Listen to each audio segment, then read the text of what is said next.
有人说它是体积最小的全画幅，有人说它是全幅版的 A6600，有人说它是 A73的替代产品。你们说的都对，但又都不对。3款相机各取一字，就是这台让大家猜测已久的全新相机——索尼 A7C。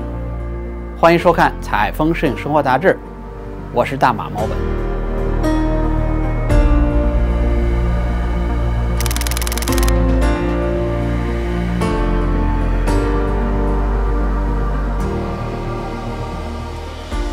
感谢 Sony 提前寄来这台 A7C 让我们试用测试。特别声明啊，这期内容索尼并没有提供任何形式上赞助，索尼也没有提前看到我们拍摄的内容。所有的结论呢，都是出于我们自己试用之后的真实感受。希望让您呢，在拿到这台新相机之前，能够全面了解它到底是个什么样的产品。我们聊一聊对它的第一印象，展开说明它的性能表现，还有这款机器的产品定位。本次内容时间比较长，我们放出时间戳，大家自行取用。好了，我们正片开始。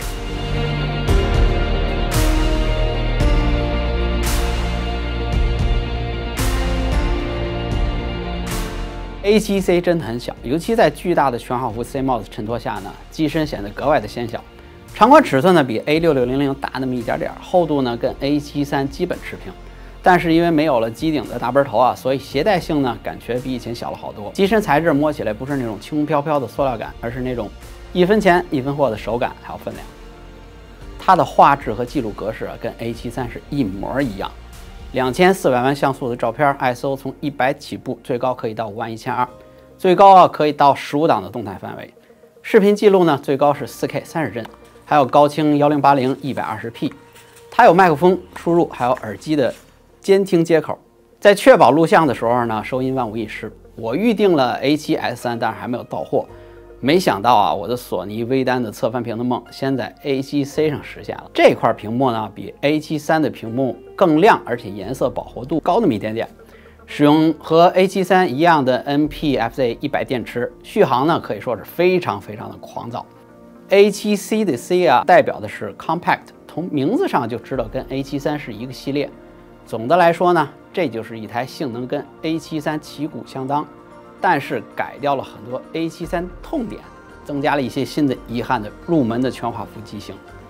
接下来呢，我们就从摄影、视频拍摄、操作设计3个部分呢，给您仔细讲讲 A7C 超越前代 A73的新功能，还有它被阉割的部分，看看您是觉得爽还是隐隐的蛋疼。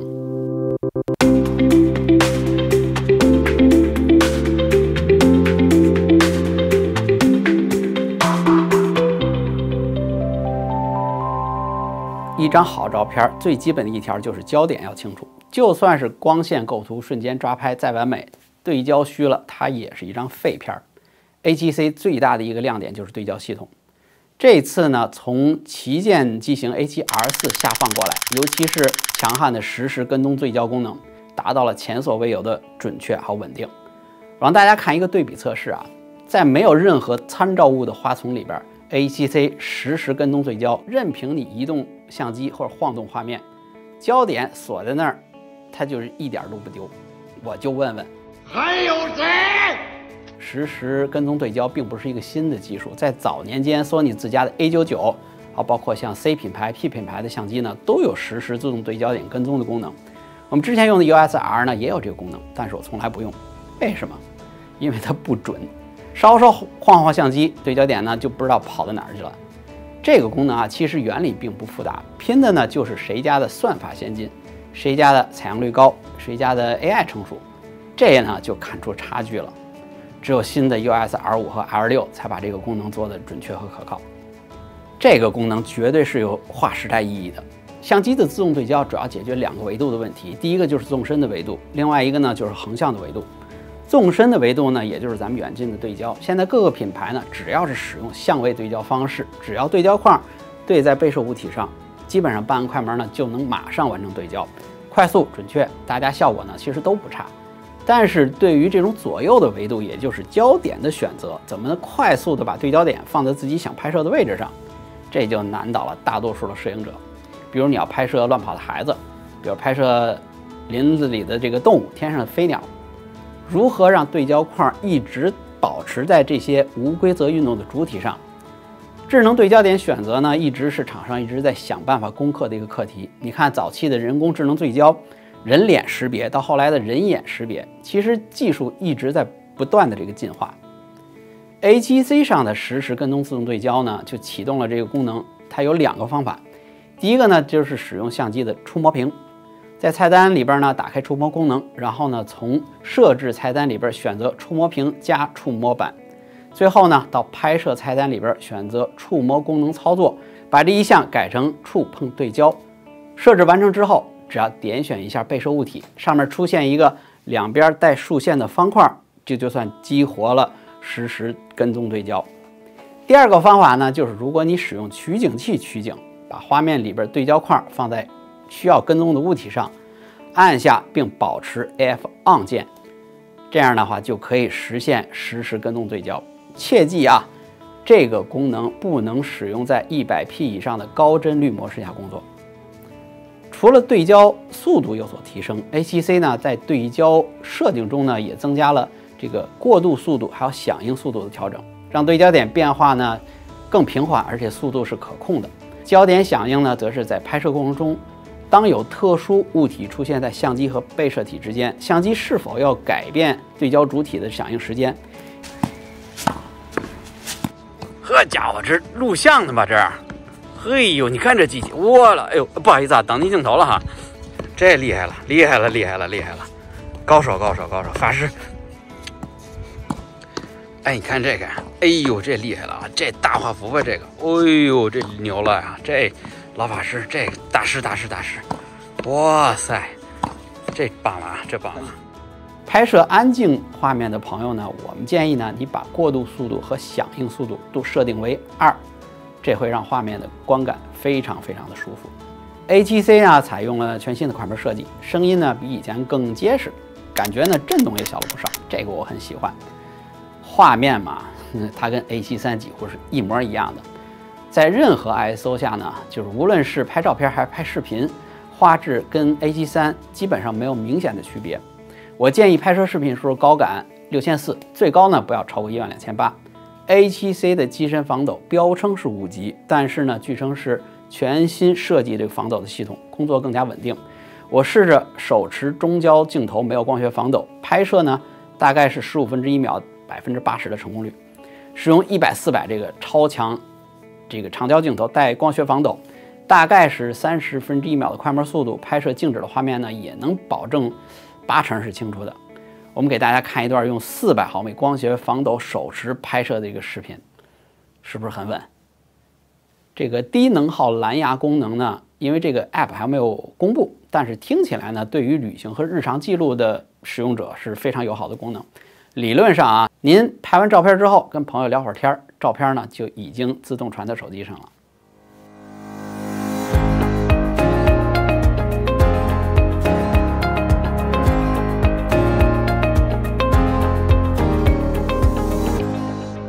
视频功能 A7C 这是我第一台可以实现 4K 无间断录制的无反相机。其实 A7III 的视频功能已经很强了，但是强不过它。A7III 录制时间呢，每段不能超过30分钟，有着时间限制。外接 HDMI 做 Live View 做直播呢，也会过热，起码呢我遇上过2次。A7C 真的是无间断，最长一条视频你猜猜，我不间断的录了2小时45分钟，而且电池还有10%。我想啊，只要电池里边还有电，你就可以一直录下去。最后这条视频呢，生成的是一个巨大的单体文件，这也是让我非常兴奋的功能。其实它解决了我几个问题。第一个呢，就是可以拍摄时间进程更长的内容，比如说我拍讲课，比如说我拍做手工，哪个不得是个把小时？就算是像这样对着镜头拍这种自拍的节目，对着镜头说话，我也希望呢自己不受打扰，一直说下去，不用每次都惦记哎呀录制时间是不是够啊，我录了多长时间。第二一个呢，就是尤其是在这种双机位拍摄的时候呢，我希望主机位能给我一整条视频加音轨，到时候录完之后把这个大文件往时间上一拖，完成多机位剪辑工作，非常简单，而不是说一条一条文件我还得对 A 机位 B 机位对这个文件，第3个就是在拍摄大跨度延时画面的时候，中间我依然可有这种长速的画面，这绝对是风景类视频拍摄者的这个福音。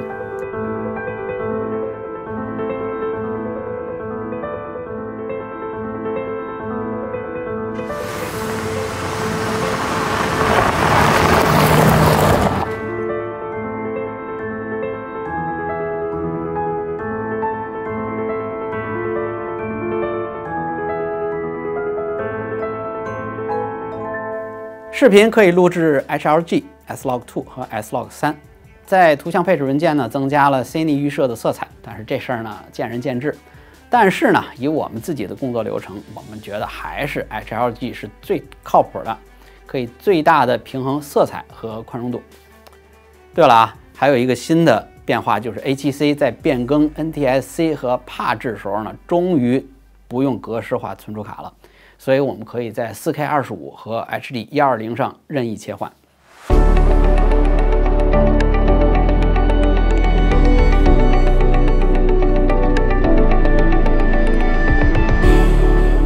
操控和设计 ，A7C 的出现告诉我们啊，全画幅是能塞到更小的机身里边，就看厂商愿不愿意做。其实呢，全画幅机身的小型化，这一点悬念没有。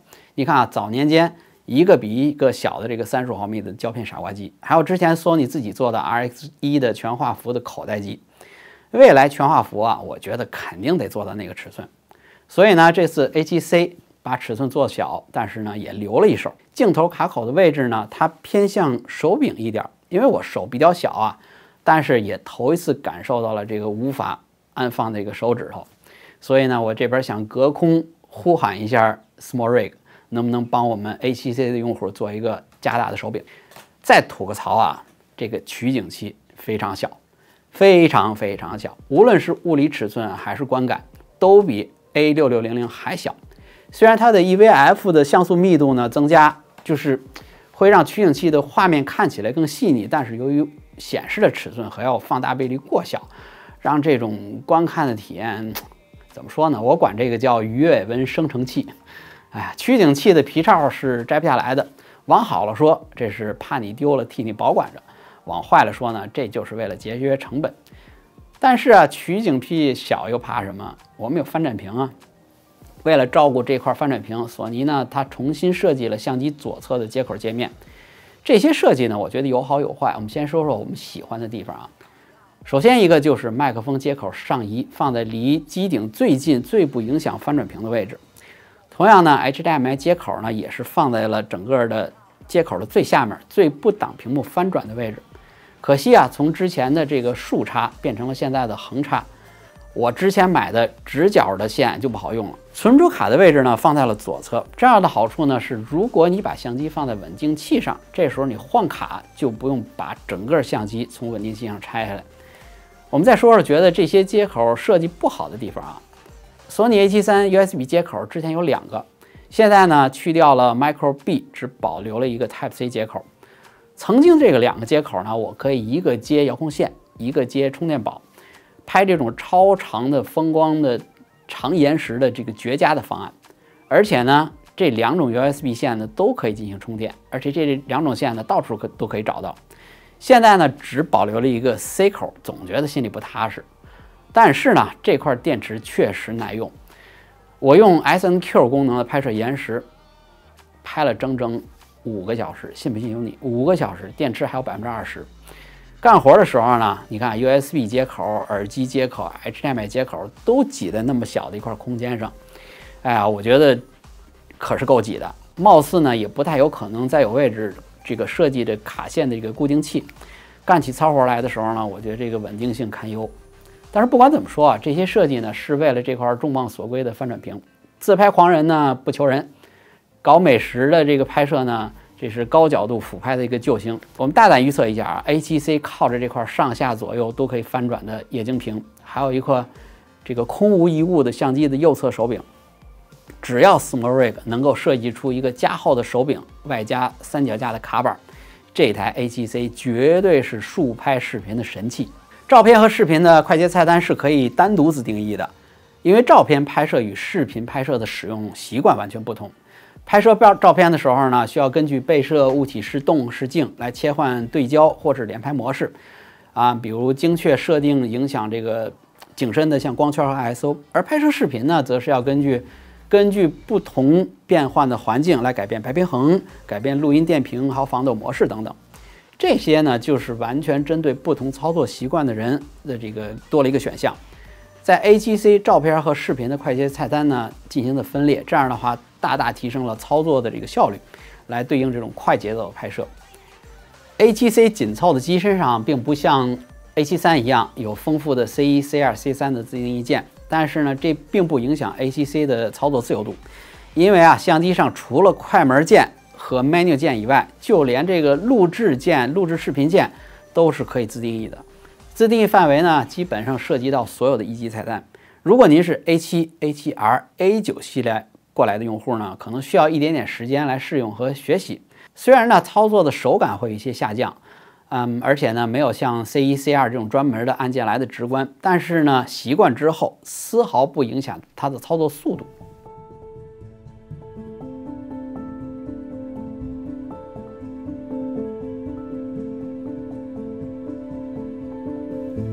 我们再聊一下这个产品定位Sony 其实是一个特别有意思的公司，总呢拿着一些新的技术在行业里边横冲直撞。你看A99那么老的机器 ，Real-time Tracking 的功能呢，跟现在的如出一辙。但是 Sony 呢又总在一些特别奇怪的细节上固执的死守的传统，比如像 A6600这么先进的机器，还保留着 AVC HD 这么古老的格式，还有 Sony 那个顽固的 Memory Stick 的标志。这两样东西终于在 A7C 上都取消了。这次 A7C 的出现呢，名字上看基本上是 A7 的简化机型，针对入门市场。这么说呢，其实它是有根据的。它的最高快门速度只有4000分之一秒，准专业的相机最高快门速度门槛是8000分之一秒。机身设计呢，只有部分的防尘和防泼溅的作用，而且只有单卡槽的设计。种种迹象表明A7C 它甚至是一个连准专业级别都谈不上的机器。但是呢，它有这个堪比专业相机的对焦性能和画质。所以我只能理解为Sony 呢是想让大家把钱花在刀刃上，但是您总不能给我们配一个塑料的刀把对不对？现在的全画幅相机市场特别热闹，一是呢全部增强了视频机型，二来呢在各品牌产品线布局呢开始从高往低纵深发展，高端产品线都被拿捏得死死的，像 Sony 有高像素的 A7R4， 还有视频神机 A7S3。佳能和松下的照片、视频通吃的机型，比如像 R5、S1H， 这个基本上5、6千刀的市场呢，基本全都被占好了。现在呢，各个品牌盯上了中低端市场，尼康的 Z5、松下的 S5， 谁都想在这个销量更大的入门市场上使劲啃上一口。A7C 呢是把全画幅往下探到 APS-C 产品线的顶端，未来的索尼 APS-C 产品线会不会慢慢消失或者缩小？反正那边 Michael Four Third 已经土埋到眉毛了，我对 APS-C 的未来市场表示观望。总结，这款机器到底值不值得入手？我觉得推荐谈不上，只能说让用户多了一个选择。如果您是一个正在选择第一台刚入门相机的初学者，最近的热门相机的广告满眼都是全画幅，对不对？您还会考虑 APS-C 截幅相机的机身吗？买一台全画幅的相机，起码心里踏实，至少呢知道自己已经上车了。10年之内呢，这款机器也不会落伍。而且呢，索尼靠着它几乎万能的一卡口，您可以把 A7C 当成一个全画幅的数码屁股，这也未尝不可。未来呢，您发现自己在拍摄方面天赋异禀，那继续投资更专业的视频 S3 或者高像素的 R4， 这个手里的 A7C 呢也不浪费。如果您已经是索尼的用户，无论是 A7 系列还是 A7R 系列的用户，正在考虑增加一台备机 ，A7C 真的有可能是我考虑的。第一，它可以当成我日常家庭记录的主力机型，想轻便用套机镜头，想情趣一下呢，可以转接其他的定焦。翻转屏呢，让我增加了更多记录生活的视角。第二，工作中呢，它是 A73 的完美备机，你想画质完全一致，电池、卡、HDMI、遥控线完全通用。解决了长时间录制还有这个自拍拍摄的痛点，完美。当然了，不提价格的销售啊，都是耍流氓。我们一般不在节目里边给大家忽悠买相机，因为呢，以 YouTube 推送机制，很多观众依然可以在几个月之后看到我们这条视频。市场在变，汇率也在变，我建议啊，您静观一下它上市以后的实际价格，再看看 A73 的实际成交价格。如果 A7C 比 A73 便宜300刀以上，那我真的会考虑。但也有一种可能，就是这两个机器价格一样，真香的依然还是 A73。好了，感谢您有这么大的耐心听我聊了这么久。如果你喜欢我们的频道和视频，欢迎转发和订阅，并切记点中我们这个小铃铛，当我们有新影片的时候呢，会自动提示，您就不会错过了。感谢收看本期的节目，我是大马猫本，咱们下期再见。